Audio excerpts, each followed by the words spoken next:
அஸ்ஸலாமு அலைக்கும் ரஹமத்துல்லாஹி வபரகாத்துஹு. இன்று ஒரு செய்தி. இன்னைக்கு நம்ம எது சம்பந்தமான பார்க்க போறோம்னா சொர்க்கம் சம்பந்தமான செய்தி பார்க்க போறோம். அல்லாஹ்வுடைய தூதர் ஸல்லல்லாஹு அலைஹி வஸல்லம் அவர்கள் சஹாபாக்கள் ஒன்று கூடியிருக்கிற இடத்துல சில கேள்விகள் கேட்குறாங்க. அதில் முதல் கேள்வியா, உங்களில் இன்று நோன்பு வைத்திருக்கும் நபர் யார் அப்படின்னு கேட்குறாங்க.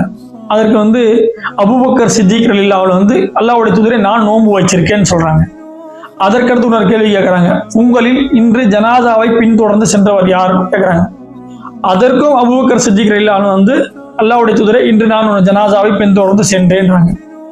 அடுத்து ஒரு கேள்வி கேட்குறாங்க, இன்று உங்களில் ஒரு ஏழைக்கு உணவளித்தவர் யாருன்னு கேட்குறாங்க. அதற்கும் அல்லாஹ்வுடைய தூதர் கேட்கும் பொழுது அபூபக்கர் சித்திக் ரலியல்லாஹு நான் இன்று ஒரு ஏழைக்கு உணவளித்தேன்றாங்க. அதுக்கடுத்து இன்னொரு கேள்வி கேட்குறாங்க, இன்று உங்களில் ஒரு நோயாளியை நலம் விசாரித்தவர் யார் அப்படின்னு கேட்கும் பொழுது அதற்கும் அபூபக்கர் சித்திக் ரலியல்லாஹு அன்ஹு தான் சொல்றாங்க, இன்று நான் ஒரு நோயாளியை நலம் விசாரித்தேன். இதை கேட்டு அல்லாஹ்வுடைய தூதர் ஸல்லல்லாஹு அலைஹி வஸல்லம் சொல்றாங்க, இந்த 4 செயலும் ஒரு சேர நம்ம செய்யறோம் இல்லையா, அப்படி செய்யும் பொழுது சொர்க்கத்தில் எந்த வாசல் வழியாக வேணாலும் நாம் உள்ளே செல்லலாம். இந்த செயல் செய்யக்கூடியவர்கள், நாளும் ஒரு சேர செய்யக்கூடியவர்கள், சொர்க்கத்திற்கு 8 வாசல் இருக்கு. நமக்கு எல்லாருக்குமே தெரியும், சொர்க்கத்திற்கு 8 வாசல் இருக்கு. தொழுகைக்குன்னு ஒரு வாசல் இருக்கு, நோன்புக்குன்னு ஒரு வாசல் இருக்கு, தர்மத்திற்குன்னு ஒரு வாசல் இருக்கு, ஷஹீதுக்குன்னு ஒரு வாசல் இருக்கு. இப்படி 8 வகையான சொர்க்கம் இருக்கு, 8 வாசல்கள் இருக்கு. ஆனா இந்த 4 செயல்கள் ஒரு சேர செய்பவர்களுக்கு எந்த வாசல் வழியாகவும் உள்ளே பிரவேசிக்கலாம், உள்ளே செல்லலாம்னு ரசூலுல்லாஹ் சொல்றாங்க. அதுக்கு யார் தகுதி படைச்சவரா இருந்தாங்க? அபூபக்கர் சித்திக் ரலியல்லாஹு அன்ஹு தகுதி படைச்சவங்களா இருந்தாங்க. அவங்க மட்டும்தான் அந்த காரியத்தை செய்ய முடியுமா? நம்ம ஒவ்வொரு முஸ்லீமும் ஒரு மூமினும் செய்ய முடியாதா? முடியும். ஒரு சேர செய்ய முடியுமா? முடியும். எப்போ முடியும்? ரமலானில் இந்த வாய்ப்பை நாம் பயன்படுத்தி கொள்ளலாம். ஏன் ரமலான்ல குறிப்பிட்டு நான் சொல்றேன்? 4 விஷயத்தையும் பாருங்க. நோன்பு வைக்கிறது, ஜனாதாவை பின்தொடர்ந்து செல்வது, ஏழைக்கு உணவளிப்பது, நோயாளியை நலம் விசாரிப்பது. இது 4மே எப்போ நடக்கும்? ரமலான்ல நோன்பு வச்சுட்டு இருக்கும் போது கம்பல்சரி நம்ம ரமலான்ல நோன்பு வைப்போம். ஏன்? இது ஃபர்லான நோன்பு, நம்ம கம்பல்சரி வைப்போம். இதே நீங்க நோயாளியை நலம் விசாரிப்பதாக இருந்தாலும், ஏழைக்கு உணவளிப்பதாக இருந்தாலும், ஜனாதாவை பின்தொடர்ந்து செல்வதாக இருந்தாலும், இந்த செயல் எப்போ வேணாலும் நம்ம செய்யலாம்.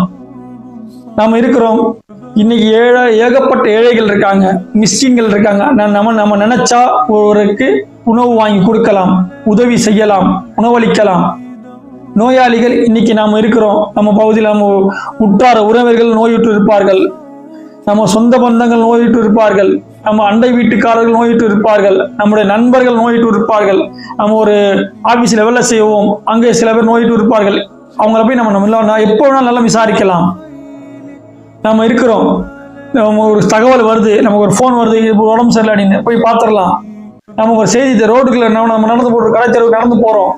அப்படி நடந்து போகும்போது ஒரு ஏழை, ஒரு மிஸ்கின் சாப்பாடு கேட்குறாரு, நம்ம கொடுத்துடலாம். உடனே அந்த நல்ல காரியத்தை உடனே செய்யலாம். நம்ம இருக்கிறோம், ஒரு மௌத்து செய்தி கேட்கும் பொழுது சரி ஓகே நம்ம போய் ஜனாசால கலந்துக்கலாம் அப்படின்னு போய் கலந்து கொள்ளலாம். ஆனால் நினைக்கும் போது நம்ம நோன்பு வைக்க முடியுமா?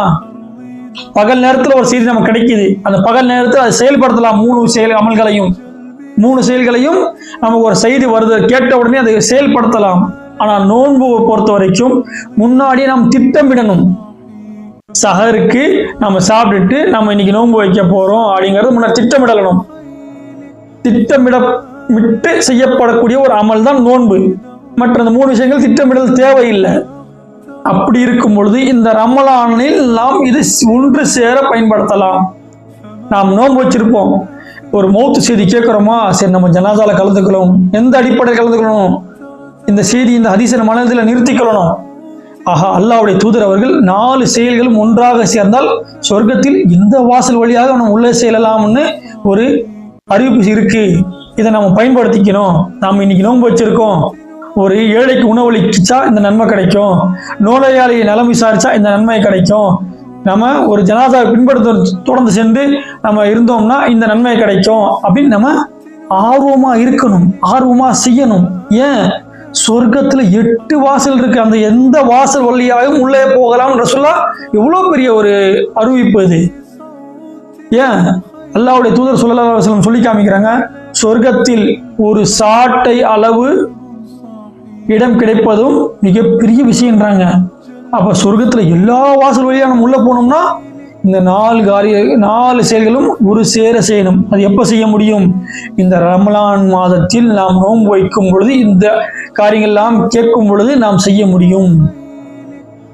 இது தெரியாத உங்களுடைய சகோதரர்களுக்கும் நண்பர்களுக்கும் நீங்க ஷேர் பண்ணுங்க. இந்த டேஸ்ட் ஆஃப் தக்வா சேனலை சப்ஸ்கிரைப் பண்ணுங்க. இது போன்ற பல்வேறு தகவல்கள் உங்களுக்கு சேரணும். லைக் பண்ணுங்க. வேற எந்த தலைப்பில் உங்களுக்கு செய்திகள் வேணும்னாலும் கமெண்ட் பண்ணுங்க. அஸ்ஸலாமு அலைக்கும்.